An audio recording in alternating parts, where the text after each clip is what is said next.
আসসালামু আলাইকুম প্রিয় শিক্ষার্থী বন্ধুরা। আজকে আমরা কিছু ইম্পর্টেন্ট টেক কোশ্চেন নিয়ে হাজির হলাম। টেক কোশ্চেনগুলো খুব জটিল।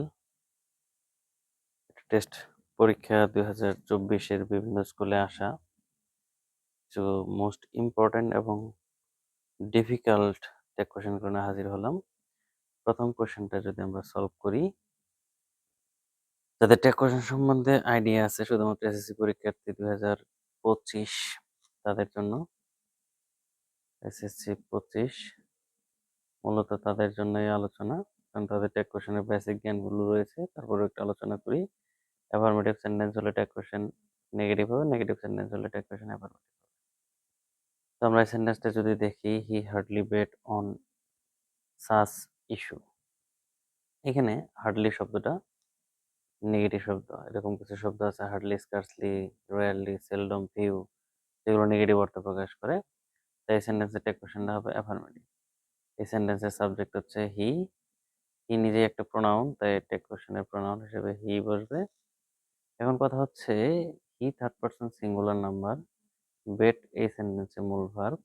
এখন এই বেট শব্দটা কি প্রেজেন্ট ফর্ম না পাস্ট ফর্ম, কিভাবে বুঝবো?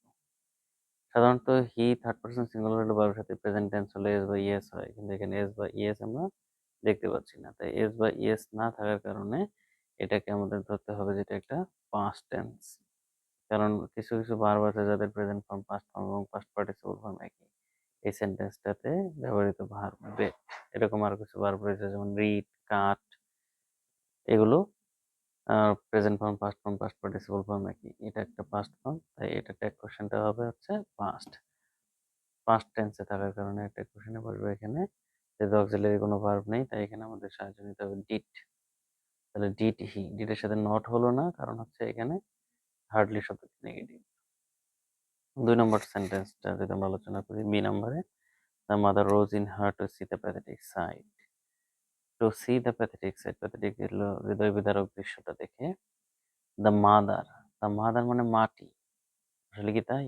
না, এখানে দ্য মাদার বলতে অ্যাবস্ট্রাক্ট নাউন, মাতৃত্বকে বোঝাচ্ছে। মাতৃত্ব। রোজ, রোজ মানে গোলাপ, এই রোজ মানে রাইজ ভার্বের পাস্ট ফর্ম। এই রোজের মূল ফর্মটা হচ্ছে রাইজ, রাইজ থেকে এসেছে হচ্ছে রোজ। রোজ ইন, জেগে উঠলো, ইন হার তার ভিতরে, তাহলে তার ভিতরে মাতৃত্ব জেগে উঠলো। তাহলে মাতৃত্ব জেগে ওঠার কারণে এই মাতৃত্ব অ্যাবস্ট্রাক্ট নাউন, তার প্রোনাউন হবে ইট। মাতৃত্বের প্রোনাউন হলো ইট। এবং এই রোজ ভার্বটি পাস্ট ফর্মে থাকার কারণে আমরা এখানে ব্যবহার করব ডিড। সেন্টেন্সটি অ্যাফার্মেটিভ হওয়ার কারণে ব্যবহার করব didn't. Didn't it. Question number C, everyone. Everyone, everyone subject হিসেবে সিঙ্গুলার এবং এর প্রোনাউন হচ্ছে দে। এভরিওয়ান এর প্রোনাউন হচ্ছে দে। টেক কোশ্চেনের প্রোনাউন বলবে দে। এখন এই বার্স্ট, ওই কাট, বেট, রিড এর মতো বার্স্ট হচ্ছে ভার্বের present form, past form, past participle form একই। এভরিওয়ান সিঙ্গুলার সাবজেক্ট হিসেবে, কিন্তু এখানে যেহেতু ভার্বের সাথে এস নেই, তাহলে ধরতে হবে যে এটা একটা পাস্ট ফর্ম। তাই এখানে আমরা ব্যবহার করব ডিড। যেহেতু অ্যাফার্মেটিভ সেন্টেন্স, এখানেও ঠিক একই, didn't they. Either you or I, subject verb এগ্রিমেন্টের একটি নিয়ম হচ্ছে অর এবং নর এর পরের থাকবে হচ্ছে সেন্টেন্সের সাবজেক্ট। তাই এই সেন্টেন্সের সাবজেক্ট হচ্ছে আই, এবং আই যেহেতু সাবজেক্ট, এম হচ্ছে তার ভার্ব। এম ভার্ব হওয়ার কারণে আমরা এখানে যেটা করব, এম এর জন্য হবে আর, অ্যাফার্মেটিভ সেন্টেন্স হওয়ার কারণে আর এন্ড, আর আই নিজেই প্রোনাউন, তাই I. Then E number sentence, the sick felt unhappy. Feel ভার্বের পাস্ট ফর্ম হচ্ছে ফেল্ট।